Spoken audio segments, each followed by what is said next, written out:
Honorable Raso. Thank you very much, Honorable Speaker. Honorable Speaker, I rise to support this bill on the many grounds. One of it, we have been having offices in this country. In the last administration, we had the chief administrative secretaries. It was really confirmed, and many of us agreed that it was not anchored in law. And those chief administrative secretaries, some of them appeared before select and departmental committees of this House, and it left a lot to be desired, because many of us felt, how can an individual who is not known appear before a committee and transact on behalf of a ministry or a department?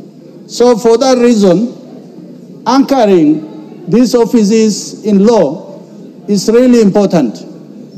Honorable Speaker, Article 234, Sub-Article 2, Sub-Article A,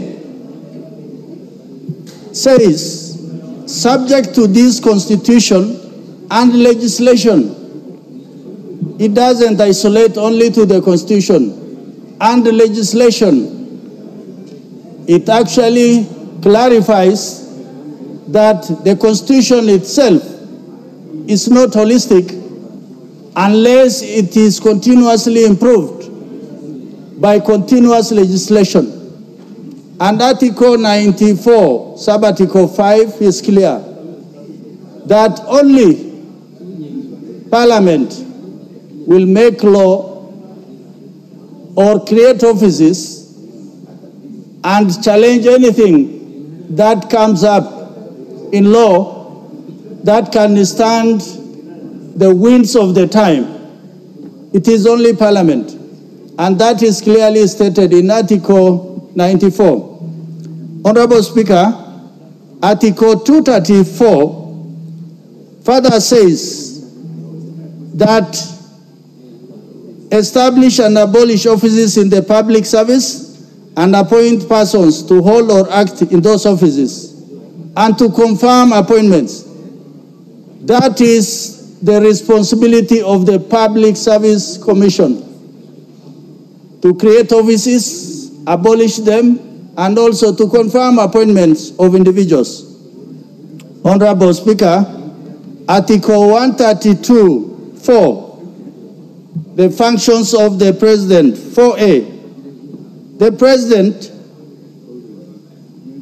as otherwise provided for in this Constitution, may establish an office in the public service in accordance with the recommendation of the Public Service Commission. What this bill, those of us who sat in that committee realized, is that the President on his own cannot run this great country called Kenya. He will be able to run Kenya by having others who will come on his wings and support his administration. And that is why it doesn't say the President will appoint those officers by fiat. He actually does it, or she actually does it, by consulting with the Public Service Commission. So for that reason, Honorable Speaker, I think for generations, we have had the head of public service, which is a very important office in this land, and at times referred to as the Chief of Staff. This office has never been anchored in law, yet 4 previous successive administrations have had those offices.